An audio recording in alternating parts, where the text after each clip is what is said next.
বিমানবন্দরের এই দৃশ্য অনেক যাত্রী আর দর্শনার্থীকে অবাক করেছে।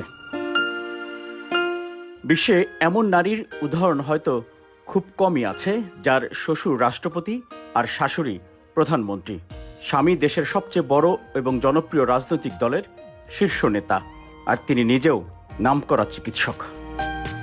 এ তো ছিল ডাক্তার জোবাইদা রহমানের শ্বশুরকুলের পরিচয়।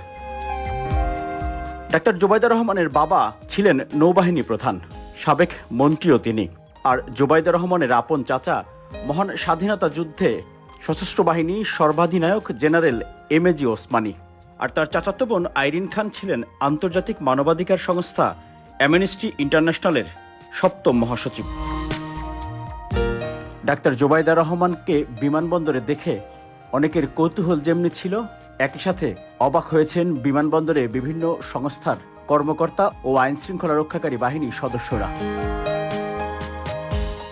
এমন পারিবারিক পরিচয় থাকা একজন নারী তার নিজের লাগেজ এবং হ্যান্ডব্যাগ দুটি একসাথে বহন করছিলেন পুরো বিমানবন্দরে।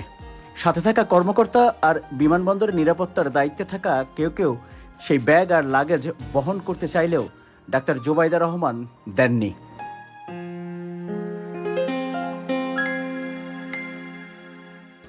এর আগে সকালে গুলশানে বেগম খালেদা জিয়ার বাসভবন ফিরোজা থেকে বিমানবন্দরের উদ্দেশ্যে রওনা হন তিনি।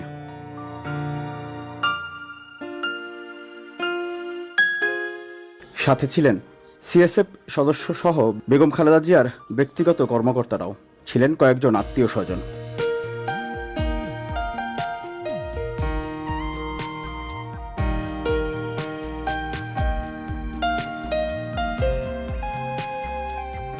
বিমানবন্দরের ভিআইপি টার্মিনালে তাকে স্বাগত জানান বিভিন্ন সংস্থার কর্মকর্তারা। তবে ডাক্তার জোবাইদা রহমান কোনো প্রোটোকল নেননি।